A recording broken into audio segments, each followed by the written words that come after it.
Ciao Carlo, Ciao. how are you? Good. Thank you. Nice to see you. Nice to see you after a long week. We're here. Yes. So let's get started. All I'm right. gonna go up now. Well, first of all, thank you all three of you for being here with us. I just wanted to give a little bit of an intro about why we're here. This is actually we're at the closure of after 6 years of Afro Fashion Week, which was started by Michelle Ngomo. This platform was created as a space where everyone can kind of participate in unity and celebration of Afro descendants. So it's a very interesting space in Italy, and Michelle is to be celebrated, and all of the collaborations and projects that she's doing. So I'm really happy to have this conversation on behalf of Michelle. We also want to mention within the Afro Fashion Week and also within the Milano Fashion Week, we're in the second season of our project, which is called WAMI. We are made in Italy, and it is a initiative that we started last season, where we've selected 5 talents and partnered with the Camera Nacional della Moda, Mr. Capaza, and gave them the opportunity to show during Open actually Fashion Week, as well as develop a collection and mentor them. So this is a great collaboration that we're really excited that jumped off, and going forward, we're hoping that it just grows and has very long legs. So today, Afro Fashion Week always has a theme, and the theme of Afro Fashion Week this year was Beyond Mitumba. So Mitumba, because I'm sure there's a lot of people that actually don't know what the definition of mitumba is, and it's actually a Swahili term which means bundles, and it's used to refer to plastic wrap packages, used clothing that are donated by usually wealthy people in the West that are sent to usually Eastern or Central Africa. Bobby can talk about that more in the later question. So I want to introduce, and then we'll jump into Mitumba and things that are surrounding it. But I want to introduce our distinguished guests. We have Jason Campbell. Jason is a jack of many trades. I've known him for a very long time. He's a vintage reseller. He's a journalist. He's a writer for Business of Fashion. He has a podcast with Henrietta Gallina called The Conversations, which is tackling subjects around fashion, culture, and more specifically, but not only, about BIPOC folks. He is a high-powered stylist to many well-heeled professionals, and happens to be, again, one of my long-term friends. And he is the Jamaican and resides in New York as a part of the world as well. Thank you, Jason, for being here. Thank you. Bobby Kulade. Bobby is a uber talented fashion designer who is also a long-term friend. He was born in Sudan to German and Nigerian parents, raised in Uganda before moving to Berlin in 2005, I think it was. And he broke his initial studies to start working in Paris. He worked for Balenciaga and also Maison Martin Margiela, before launching his namesake label, which was his graduate collection. Bobby lives in Kampala, Uganda, and has a podcast hosted by himself and filmmaker Nikizi Serumaga, which is the basis of that is unpacking why the waste of the wear is being dumped in places like Uganda, which we'll also go into later. Carlo Capaza is the president of the Italian Fashion Council in Milano, and he's the central figure in Fashion Week Milano, and we're really pleased to have him here to have this conversation with us. So as we jump right in, I want to start with you, Bobby, just to kind of preface the conversation. So Uganda has been producing its own high quality cotton for over 100 years or so, no? And so where does Mutumba come from? Where does it come into play? And how did it all happen? If you can kind of give us a general idea of what's going on here. Okay. Hi, Edward. Thank you. So I think it's important when we're talking about secondhand clothes in the region, especially in Uganda, it's important for us to understand where all of this started. So we've undergone a process of extraction to destruction. And when I say extraction, it means in 1903, under the British colonial government, cotton was introduced to Uganda as its first cash crop. So it was forcefully introduced to Uganda. Cotton didn't grow here. It's not an indigenous crop. It was forcefully introduced as a cash crop so that people could sell cotton to make money and pay taxes to the British colonial government. So our whole history with textile and with cotton is violent, so to speak. And over the years, obviously the British introduced Indians, or I'll call them Asians, into the region. And they were in charge of, all the cotton ginneries, the textile production. There were no Ugandans who were actually in charge of this industry. So in our history of cotton, in our history of textiles, it was all made and developed to extract raw materials from Uganda, from East Africa, to be sold and processed elsewhere in the world. And obviously, Uganda gained independence from the British in 1962.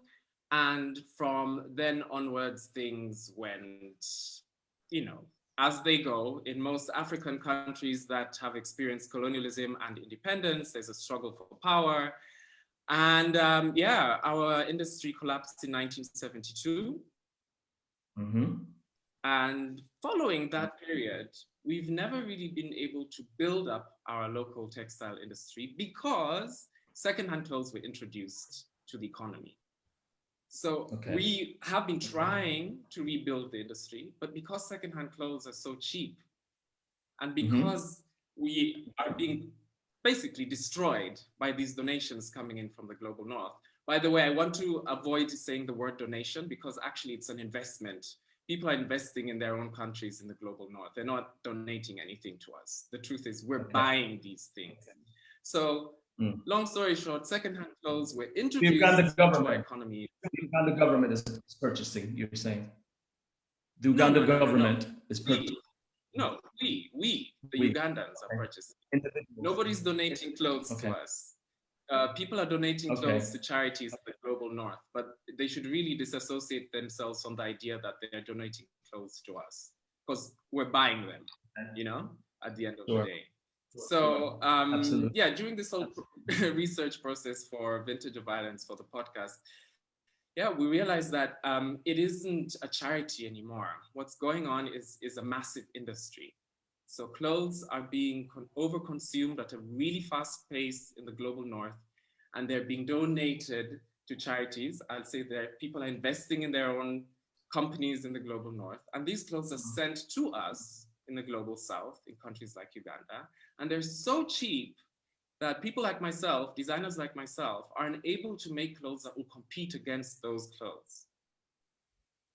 So basically, when I say extraction to destruction, I hope you understand what it means now. At first, raw materials were being extracted from our country, and now our economies are being destroyed by materials from the global north. We are always being used to satisfy somebody's, let's say, somebody's consumption issues. Taking or giving. Okay, so let me kind of preface this. So in Uganda and in the continent of Africa, I've talked to Michelle about this a lot, talking about Africa as a continent is in its initial stages the most sustainable place that we can actually discuss. So you're saying, raw materials such as cotton, wheat, and those other things are obviously highly available. So I want to kind of just for a second jump to the idea of what this means in sustainability, and I want to jump to Carlo, and I want to talk. We always say that one individual's waste is another individual's treasure. And so when we talk about sustainability and its relevance in the marketplace at the moment, from your perspective, Carlo, what does being a sustainable corporation, what does it really mean? And is it possible, you think? Yeah. Hello, everybody. I'm very happy to be here with you today. And to be sustainable, for sure, it's going to be more and more possible.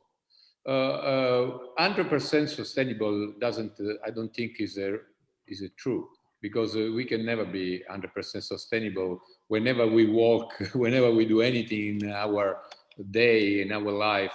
We use, in a sense, the planet. We use the world. We give.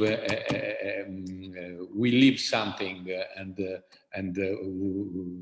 100% sustainability is not possible. But we can go very close to be sustainable, more sustainable than today, for sure.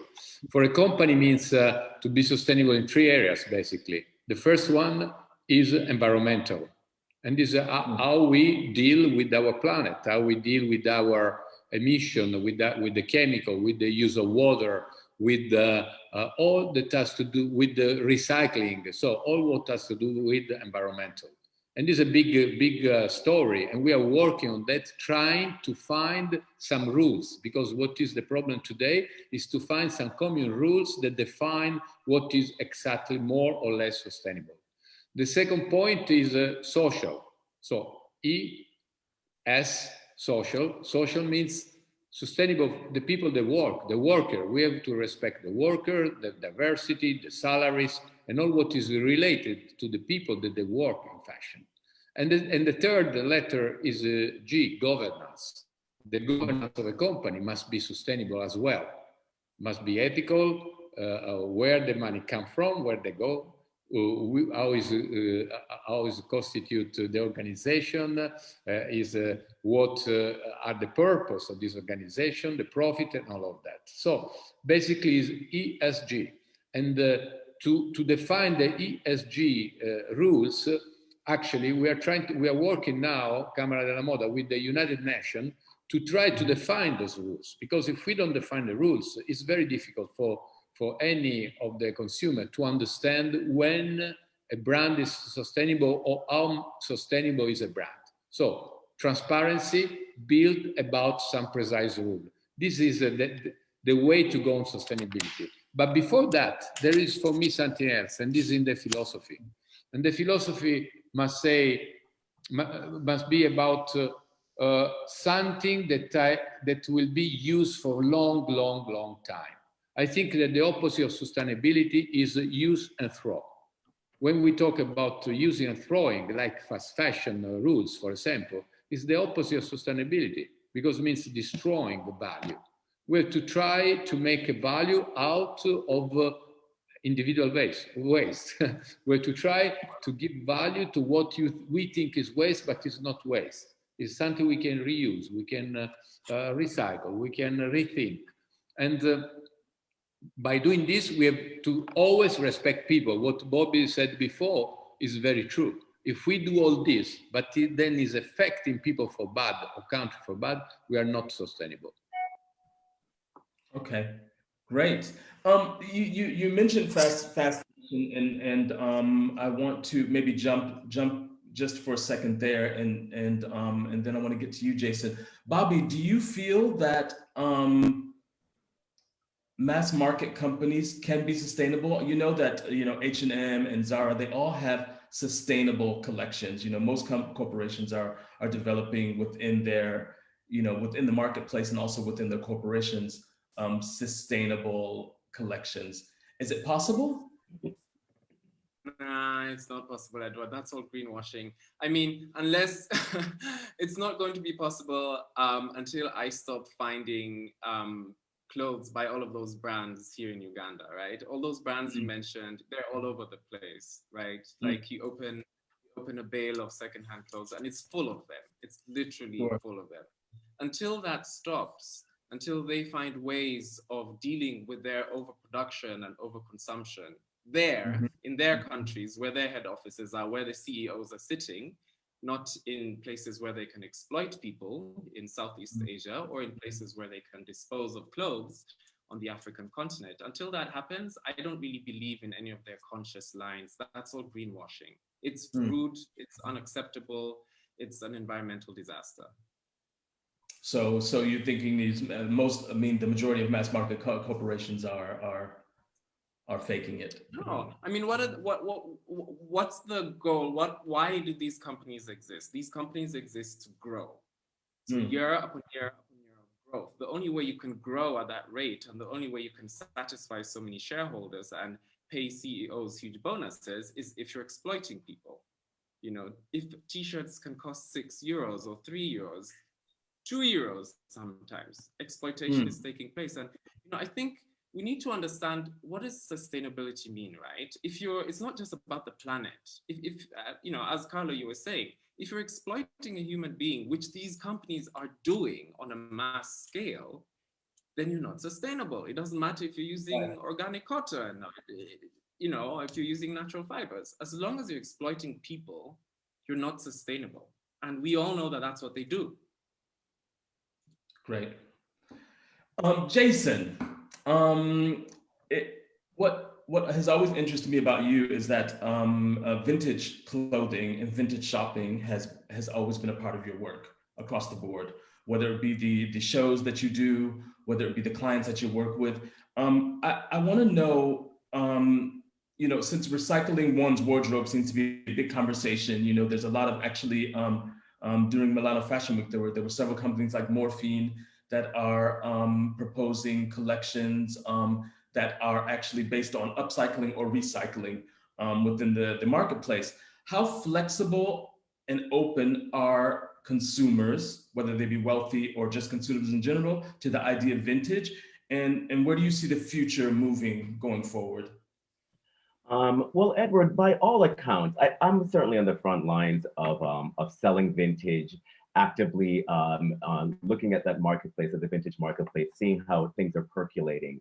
And the vintage, the resale marketplace, the vintage marketplace, the upselling marketplace, it's all very dynamic right now. Looking at the future, you know, the future scape of this all, yes, if you're looking at Vestiaire Collective, if you're looking at Depop, and these kind of companies, they are getting incredible investment as viable companies for the future. It's no longer just being viewed as like, you know, just getting a little bit of currency for second life sale. It's really being viewed as big business. It's really being viewed as big business and tremendous opportunity in the future. But Edward, I think if you compare this to the overproduction and the overconsumption that goes on in the greater fashion space, in the greater sort of apparel space, that completely dwarfs what takes place in the resale and the upcycle market. I think from my perspective is wonderful. You know, you mentioned this collective in Milan called Morphine. They are doing amazing things that are refashioned, that are reclaimed, and that becomes a wonderful exercise. But that's merely what that is. That's a great example of how you can use existing things to create new things and make it spectacular. And yes, we're going to see a lot more of that, Edward. That's the exciting thing for me. The exciting thing for me in the vintage and the resale area is identifying things that were amazing, well done, well created, and continue to have those values and those properties. That's amazing. Also using, let's say, what once existed as raw material for something new. That's all from a creative perspective. That is all so exciting. But going back to the condition in Africa and what Bobby outlined there, that's really, I think, for me to talk about the really cool things that cool designers around the world are doing through an upcycle model, I think is really not to give real attention to this awful condition that's taking place in Africa. And that we're talking about abundance. It's not about just a second life anymore. If it was just about a second life, a lot of these items would not end up in the landfill that are completely decimating the environmental culture there in Africa, not just Uganda, but in Ghana and elsewhere. Like, it's really, really tremendous. And as Bobby says, it's really about the fast fashion companies that are creating this clog. I've been a vintage shopper since I was 12 years old. I see what's in the stores across the globe, from Argentina to Los Angeles, and they're truly clogged by a lot of these fast fashion brands.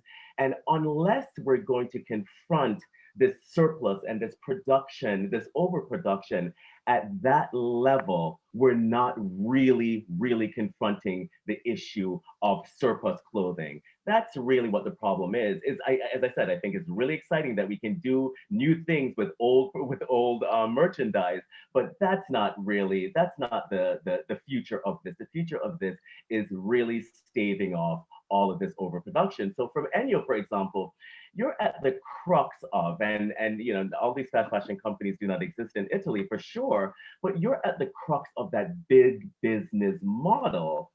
I would like to ask you, what are the conversations that you're having about with these companies about those issues? You know, you speak about the ESG, and I think that you really encapsulate that very well. And speaking about the social component of that, you know, if it's affecting adversely whole communities at the end so terribly, how are these companies confronting these issues? And are you at that juncture, Ennio, that you are working to help this production? Sorry, Edward, did I clip something there? No, it's Carlo.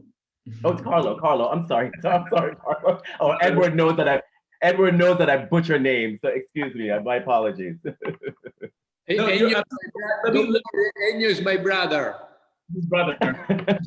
And I know he's another fashion name. Yes, yeah. Excuse me. Let me also add to that, Carlo, because I think what it actually led to my next question that I wanted to propose. So what we're seeing now after Milano Fashion Week is the designers are still creating enormous collections, and we're heading into what seems to be kind of post-pandemic, we hope.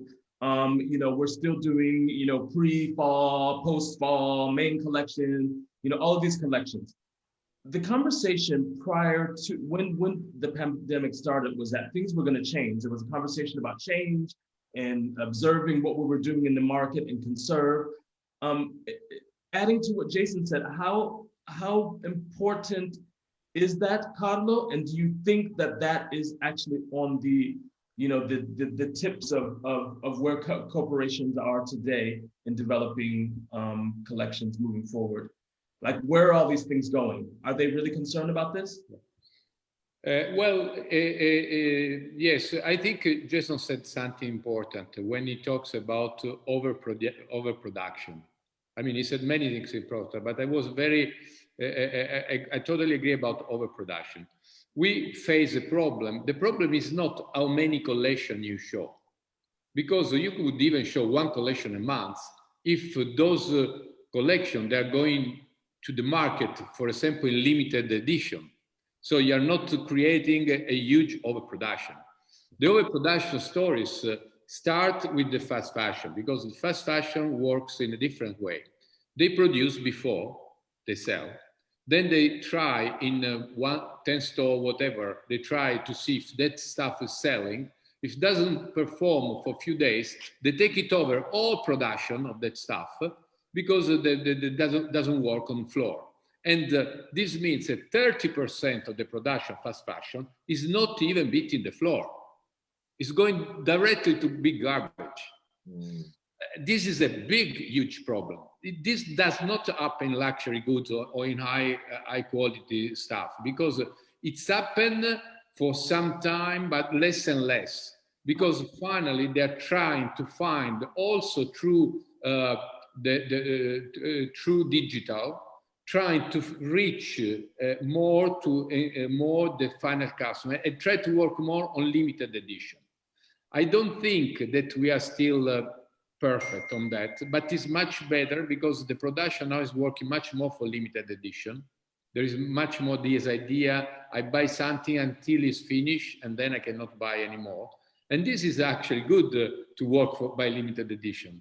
Especially if those garments, they're made, and accessory, they're made in a way that they are durable. Because if I buy something and then I can use very long, and then probably I can give to my son or to the, like it happened. Look, 1 year ago, we gave a prize to Valentino, to the old Valentino Garavani, the designer.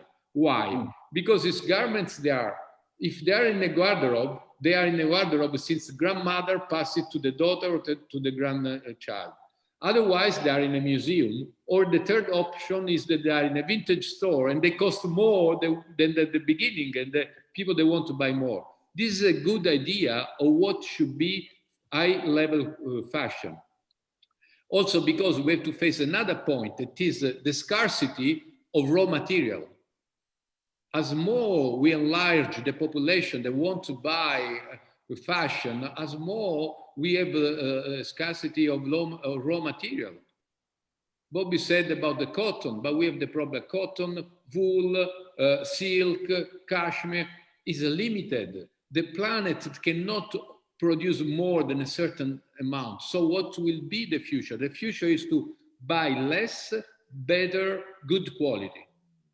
But I'm still very concerned when we say that we can accept to buy a t-shirt that was costing €1, because that t-shirt, if it was costing €1, somebody has been producing that t-shirt for almost nothing. Right. And this t-shirt is going to be garbage very soon. We cannot accept that. So for me, it is right what Bobby said. We can talk about environmental because it's so important. But if we don't solve the social problem, we never solve the environmental problem, because they are going together. So I think that we should consume better quality and less stuff, and keep it for longer. We have to change our approach, because if we don't change our approach, the planet will respond badly and badly. I mean, now we will not leave a planet to our children. Probably our children, yes, our grandchildren, no. So we have to change approach, in my opinion. I think that's correct, absolutely correct, from a corporation perspective, and also from an individual perspective in terms of the work that Jason does. But Bobby, so Rwanda is it the only country that has been able to successfully ban? Because I thought it was Ghana as first, and you corrected me and said no, but it's been the only country that has been successful in banning secondhand clothing imports. Why is this so difficult, and are there others? Thanks, Edward. So just briefly to what Carlo and Jason were saying, if I can just add on, for too long, I feel like luxury fashion has been excused because we are all blaming fast fashion for overproducing clothes, but we also have to understand that fast fashion feeds off luxury fashion in a way, and luxury fashion fed off fast fashion. Remember that period of time when there were pre-collections and cruise collections and another collection here. So luxury fashion became, the CEOs of luxury fashion sort of became like the CEOs of fast fashion. Turnover, let's put more products out there, let's create more lines, this line by this designer. So it became a lot. And I think we're at a stage where luxury fashion has an opportunity to lead by example again, because right now we're not leading by example. And luxury fashion is still exporting a culture of new all the time. Just look at all the red carpets, look at all the awards seasons, look at the Met Ball. Every big luxury house is scrambling to dress superstars, so-called superstars, in some of their clothes, and the influencers as well. So the message being sent out by luxury designers is buy more, wear more. How many celebrities can I dress? Am I making clothes that are just for the runway? This whole idea of this is an outdated idea. So I really feel like luxury houses who might have the luxury and the funding and the cultural heritage to actually change something, they should be leading they should be leading us. They should be showing at fashion weeks the initiatives they're taking to use sustainable materials, because all well and good, they might produce something of very high quality, but if at the end of the day they're not using sustainable materials, how different are they to fast fashion brands? So I think we need to kind of stop forgiving and excusing luxury brands just because of the word luxury, because also they lack some transparency as well. We don't always know where exactly these clothes are being produced, how many people are being exploited. So I think, let's not just blame fast fashion, because the two go hand in hand. And Just to answer your question briefly, Edward, it's in 2015 and 2016, the East African community actually came together to try to ban the importation of secondhand clothes into the region. Now, I personally don't think it would have been possible for countries like Uganda. Rwanda managed to do it. We can't really decide such things for ourselves. We live in one of the economically disadvantaged corners of the world where people have been exploited for so long. The power doesn't lie with us. The power lies in the global north with the people and the billionaires and the millionaires that are making money from collecting and selling secondhand clothes. So they can really influence policy. We really can't do that here in Uganda. When we tried to, American policymakers came and threatened us to remove the AGOA agreement. So that's the African Growth and Opportunity Act, whereby Ugandans can trade with Americans at discounted rates. We couldn't go through with our ban. So if you ask me, why is it so difficult? It's difficult because the global north is greedy. That's it. Mm-hmm. Sure.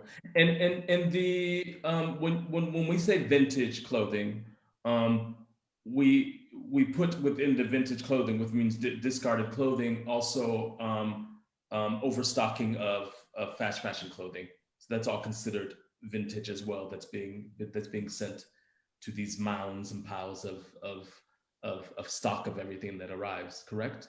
Yeah, and I also think this is also an opportunity for us to talk about vocabulary. Because for Jason, yes. I think Jason has beautiful vintage clothes. That is vintage. These are well-made clothes. Yes. But the things arriving, that it's not vintage. It's trash. Not vintage. It's really trash. You know. Yeah, and so Jason, how much in the work that you do, let's say, I don't know, in a percentage, how much do you encourage your customers to use or purchase vintage or recycled pieces in their existing wardrobes? And can you tell us about like these vintage fairs that you're involved in New York and America?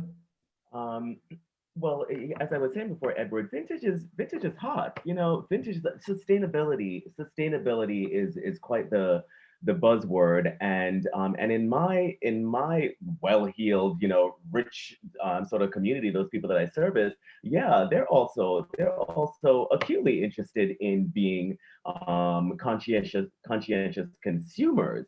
The thing is, they don't always have the patience, let's be honest, but the thing is with vintage, it gets limited. And the kind of vintage that I deal with for this audience, they're usually designer, high-end designer vintage. But it becomes a different kind of exercise, as you can imagine.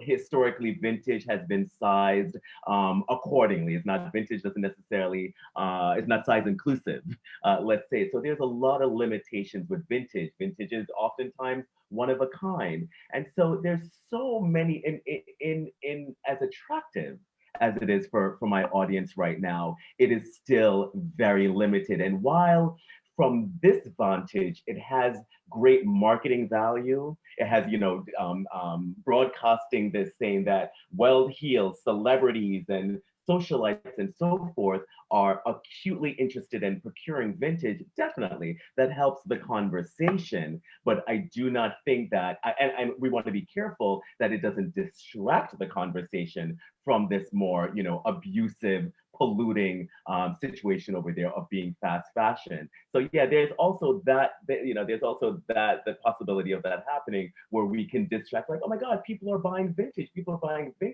Let's keep that into perspective. Vintage is also expensive. I think who just said that, like sometimes, saying that you could resell a Valentino and it's more expensive than the original cost. So we have to be careful how these things are slotted as well. But I have to say though, Edward, for me and being able to work in vintage, I know that I do feel that the best designs and best quality and innovation and so forth still resides there. So for me, it's great to see, but let's manage, the view on exactly what's going on. And I didn't get so your clients and the customers that you work with, they're very interested in it because it's hot, or they're thinking also sustainably in terms of moving the wardrobe on. Exactly, exactly. And also I need to, you asked about the playing field as well, Edward. One of the things that I've been doing is that I've been selling live streaming directly to China designer vintage. I lived in China 5 years ago.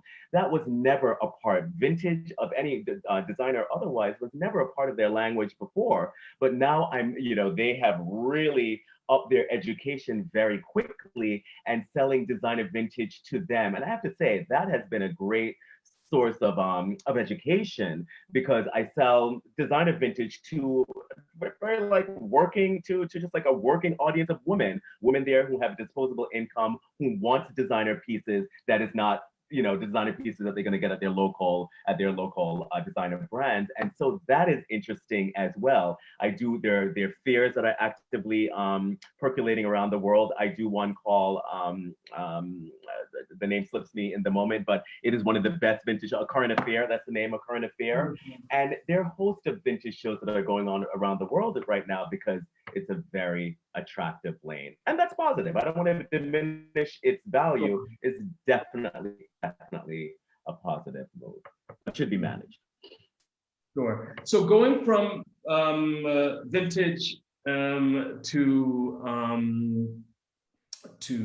let's say to Africa, Bobby. To violence. Right, to violence. So let's talk about the middleman. So how are these charities getting this secondhand clothing or this mass market clothing? How is it being distributed? If you could explain to us more in detail, actually, the process from here to there. Yeah, so classically speaking, in the global north, there are collection centers where people who don't want their clothes anymore can donate them. And these are collected by different charities. Sometimes they're collected by privately owned companies, not charities, but these companies pay the charity to use their logo on their collection bins so that people believe that they're donating to a good cause. So what happens is most of the great clothes, the clothes that are in good condition, some that could be vintage, they are kept in the global north and sold as vintage in charity shops and online Second Life for clothes. But the majority of the clothes are sent to sorting centers and eventually they end up here in the global south. So sometimes you'll buy a bale of, let's say, t-shirts in Uganda, and there'll be a label on each bale, and it will show you exactly where those t-shirts come from. For example, I recently acquired a bale, and the t-shirts came from a company in Dubai. But underneath the Dubai label, there was another label that said Canada, the UK, the US. So this is a network. It's a complete supply chain. We cannot be deceived that this is a charity or that there are good guys in this. This is a massive business on a huge scale. If you have collection centers in Hungary, in Dubai, in Switzerland even, they collect from all of their networks around the world, and then they resort them, they grade them, and the lowest quality always ends up in sub-Saharan Africa. So, countries like Ghana, countries like Uganda, like Kenya, this is where they end up. So people in our podcast, we introduce some, I think they're called, importers. They import the clothes into the country. The clothes are heavily taxed by the government. So the Ugandan government is also making money off this. And sometimes they don't know what exactly is going to be inside these bales because the quality is low. It's not always factual. You won't always get what you think is inside the bale. So it's a dangerous industry. It provides very vulnerable employment for people on this continent. As you will hear in our podcast, we talk to many people who actually sell the clothes. And yeah, I'd like to change the rhetoric around job creation because, as you know, Edward, everyone is always saying, but we create lots of jobs in Africa, but no, what kind of jobs? Are they the jobs we want? And you're not creating any jobs. People are creating these jobs for themselves. So I think in a nutshell, what I'm saying is this is a supply chain. It's big business. It's not charity. There are millionaires out there making money, paying lobbyists and keeping the system going.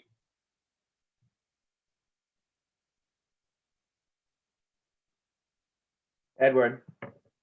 I was muted. And within the country, on the other side, you also have the consumers that actually purchase this clothing. Absolutely. And, you know, nobody's getting clothes for free. Nobody's getting clothes for free here, right? It might have been that way through religious charities in the 80s, but that's no longer the case. People are buying clothes here. These clothes are quite cheap. So at the same time as clothes being important to the country, I always say we are importing a culture, a wasteful culture, which is rampant in the global north. We're importing this idea that you can buy clothes for one occasion. This idea that you can own, tons and tons of clothes because they're cheap. They're cheap. Yeah. So, this idea that, indigenously we could still live sort of sustainable lives, but we're importing consumerism and this overconsumption into the country. Carlo, talking about overpurchasing, how realistic is it in conditioning consumers to purchase less or responsibly? I mean, if we talk about, on a global scale, how realistic do you think that is, for the final consumer and for the companies actually to produce less going there? I think we start a journey. The fact that today we are here talking is very significant because 5 years, not 20 years, 5 years ago, we would have not been here. And this is showing a change. We can talk, we can try to change the culture, and change the culture, sometimes we need time, but we have to start somewhere. I agree with Bobby when he says we cannot say that luxury fashion is good and fast fashion is bad and everything. I agree because I think that there are so many things to change, and this is why we started all the program, the process, the meetings, the conversation, but also guidelines and all this. What's happening today? I think we have some chances. Bobby said something interesting before when he said we need to be transparent. It's true. If we don't start there, if we don't start from transparency, say where this is coming from, what is, how much was costing, who has been working on this stuff. So I think that we have a good chance of coming from digitalization, because I think that blockchain could be a good story on traceability. And if we don't start with traceability, we will never find out, we will never change the system. So let's start with blockchain, traceability, let's implement all these. We need time, but we have to go in that direction. I think it would be good for anybody who buys something, even second-hand, anywhere, third-hand, to see where this is coming from, which was the history of this garment. So to do all this, we need to change our mind, our culture. It's not something that's happening in a day. And what can we do? We can talk more, trying to make people more sensitive about this problem, listen more to people that they see the real true problems. Listening what Bobby said, I learned something that in some area of the world, the vintage is used in order to destroy more than to create value, no? And this is important. So let's find a solution to this. This is what we have to do. We have to go further, because we all know that if we don't change this attitude, it's very bad for everybody, every one of us. I think we had this terrible pandemic, no? Those days in the world. And I think that we should learn something even from there. We are all related. If something is bad happening somewhere, it's affecting the whole human being, whole world. This is the same for everything. We don't have to think that if we close the eyes and don't look in some other area of the world, we are fine. No, we have to embrace the fact that we are all human. We have to try to make it better for everybody. Otherwise, we will be one way or another badly affected from our action. So I think that today what we can do is trying to make it better, trying to make people more, to change the culture. With the brand we change, I hope so. I think they are already changing slowly, but some much more fast, some more slow, but I think we are going in that direction. We have to help that culture. We have to start from the education in the school. We have to start to change the mind and the approach to sustainability. And to understand that sustainability, it's happening everywhere in the world or nowhere. You cannot be sustainable in Italy and not sustainable in another place. We should be, sustainability is a world problem. It's not one area problem. If we want to close our eyes in front of the problem in other countries, we are completely wrong. It means we don't understand what does it mean to be sustainable. It's a wish. It's something for the future. We have to talk about accountability as well, and that I think that's really important, and it kind of works with what you're saying as well. Jason, you wanted to? Yeah, Edward, I wanted to sort of touch on something that everyone says. You know, maybe this is a connective tissue of some kind, but speaking specifically to what Carlo just said right now about transparency and so forth. You know, Carlo, you know, in this industry, there's one woman, and this could be arguable, but Vivienne Westwood is the only designer on that level who speaks about lessening consumption and lessening production. Literally the only one. You know, we have Stella who really speaks to sustainability, and no one can take away her flowers from her. She's really held her lane for a very long time. But speaking to that transparency though, Carlo, if we're not, Vivienne Westwood is very open, is very transparent about, you know, buy less. If you're not buying less, this is all performative. If you're not producing less, this is all performative. But again, she's the only one speaking about that. So Carlo, if designers, and what Edward said before in the beginning of this, he was saying that, you know, with the production of these all these collections for multiple seasons and pre-seasons and all these sort of things, unless we're talking about that and actually making that a badge of honor somehow, that we're lessening our production, we're lessening, and the designers are sending a message of lessening consumption, unless we're really doing that, aren't we really just still performing? And especially when we're sending tons of looks down a runway, we're not qualifying it at all, per what Bobby was saying. We're not talking about using sustainable materials. We're not talking that only 30% of this is ultimately going to be produced and so forth. It doesn't take that much. It just takes someone, a designer, to be like, I will take less, because in me taking more, I'm adversely impacting so many people on this planet. I'm actually not operating sustainably. We understand what sustainability means, and we're not operating sustainably. So now, if we're not doing that, what are we doing, and what will it take to start getting to that point? When will we start honoring the fact that a designer is ready to see less on their balance sheet for that season and for that year, and that is to be celebrated? Wow. You know, you want me to answer to this? Sure. Yes, Carlo, I would love for you to weigh in on that. I will start first with the fabrics and all materials. The fabric used at the moment in all collection, there is 5 times more use of fabric sustainable compared to 2 years ago, not to 10 years ago, to 2 years ago. So this means that is increasing the use of sustainable fabrics and materials, but drastically increasing.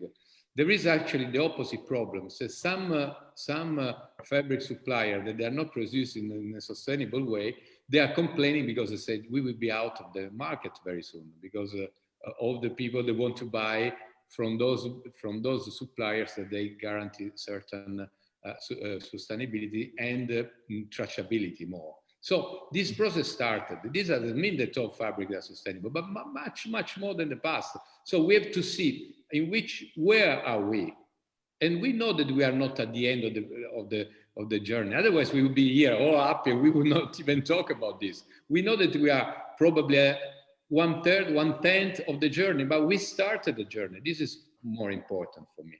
I agree that should be more conscious when we make collection and a little bit more consciousness about the impact, the numbers and all that. I totally agree. I think that we should go in that direction, and I wish that more and more we go in that direction. Some designers, they do it, And I'm sure that as more the education change, before I said, let's start from the education, from the school, from the kids, because as more the education change, as more the consumer change, because we give a proper education, as more all the system will change. If we want to change the system, we have to start from education. This is why in Camera La Moda, we have so many programs about school and education.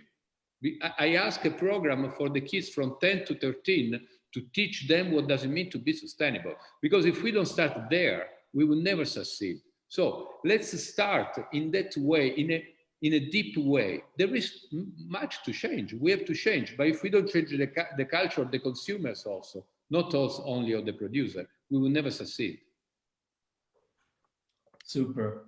A few more questions because we have to start to wrap up very soon, but I want to go back to Bobby for 1 second and ask you if there are any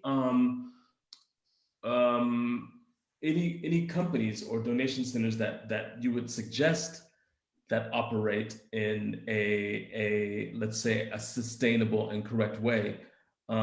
This is always the question. No, the thing is, I can't because I don't see transparency in most of them. Right. We really don't. And we really have to consider, even though these are charities, they are businesses.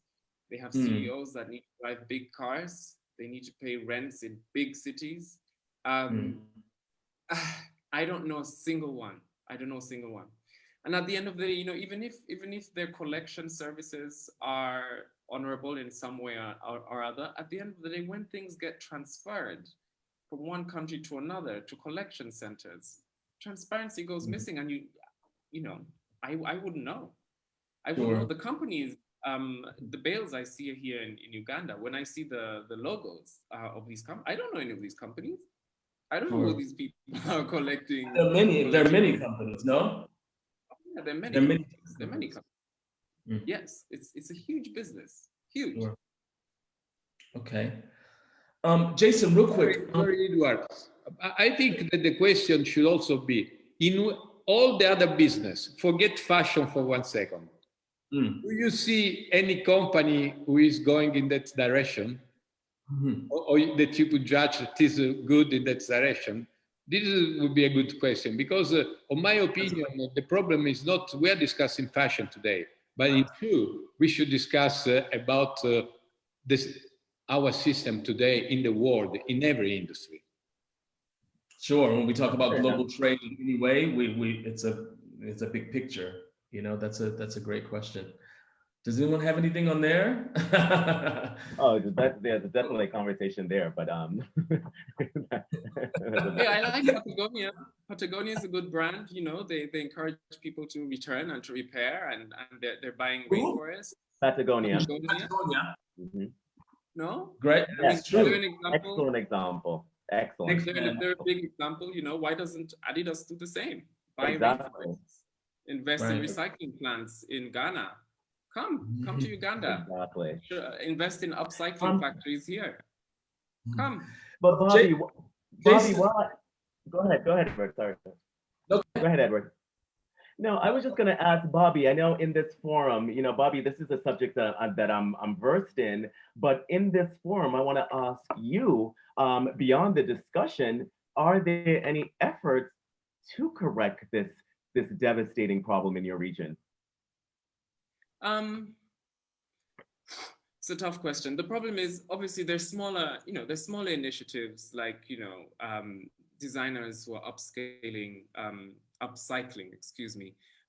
who are buying secondhand clothes and redesigning them, developing them into something new, which is obviously creating some sort of value chain. You know, every time you do something to a garment, you're employing people, you're engaging with the community, so you're creating value on a local level. But it's really small, right? The Ugandan government did try to ban the importation of clothes, and they agreed to gradually, you know, slowly, in phases, remove the secondhand clothes, starting with the elimination of underwear. So officially, secondhand clothing importers are not allowed to import secondhand underwear into this country, officially. But you go to the market, and it's full of secondhand underwear. So it's so difficult to implement change on our level when people who have power, not only here, but especially in the global north, aren't doing their part. They're not playing the game, right? They're cheating. So I really think in order for us to see any sort of change, we need huge investment.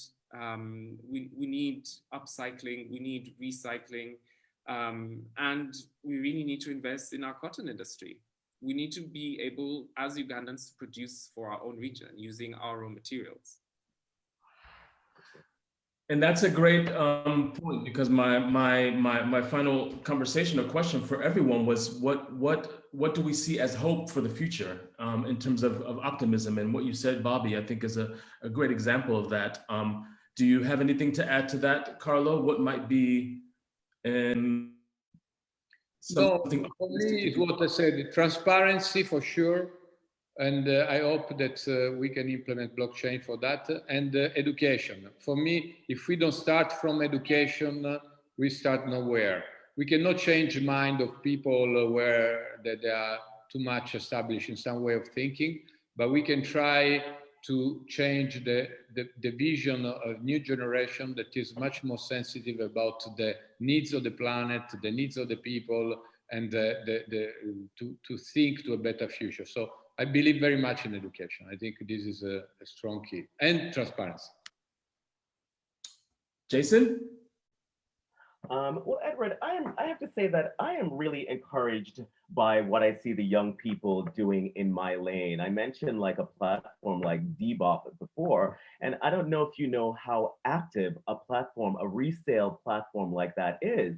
And I have to tell you, when I'm out there procuring vintage or resale items from my community, I see a host of other young vendors, resellers that are also out there procuring and reselling their goods. There's a whole cottage industry that has been born by these platforms. And so to me, that's a positive thing. And I have to tell you, this is not where you resell Zara and H&M and those sort of brands. This is where you find quality things from the 80s and 90s and thereabouts, and you resell them. And so this community, their education in this area, they're not necessarily honoring just the disposability culture.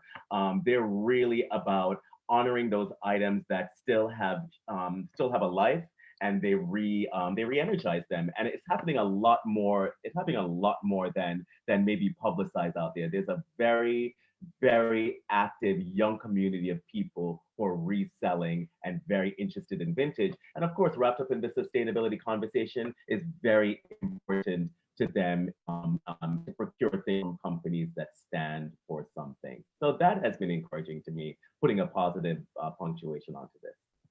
Super. Bobby, anything else to add to that in closure? I think because we're on a panel, it's Fashion Week in Milan, and we are talking about high-end vintage clothes and luxury clothes. I think I would like to see a change in value systems, right? And I really believe the Donatella Versace's of this world wear a dress 3 times. I dare you, Beyonce, to wear a dress 4 times. I dare you, Anna Wintour, to make the theme of the next Met Ball less is more, or recycle. I dare you people who have the power, I dare all of you have the influence to make change happen. You have influence. People are watching. You've got 100 million Instagram followers. Do something with it, for God's sake. And don't hide behind the shield of Gucci. Don't hide behind the shield of luxury fashion. It's also polluting the planet, So because this is the platform we're in, I'm sending this message out to all our fancy friends in high positions. I dare you to wear a dress twice on the red carpet. Like Tiffany Haddish. That's a good one. Listen, guys. Message. Yeah. This was amazing. Thank you all for having this conversation with us, and we thank you from Michelle Ngomo at Afro Fashion Week. I just want to say, please check out Bobby's podcast, which is called Vintage or Violence. There's also an Instagram page that you can follow. Jason Campbell, you can also see on Conversations, Jason Campbell Studios, and then there's also Conversations, which is also his podcast. And Carlo, thank you. We've seen each other all week, but thank you for your time. And let's continue this conversation. Thank you so much, Edward. That was great. Bobby, Carlo, lovely to chat with you guys. Thank you, all of you. Thank you, Edward, Jason, Bobby. Thank you very much.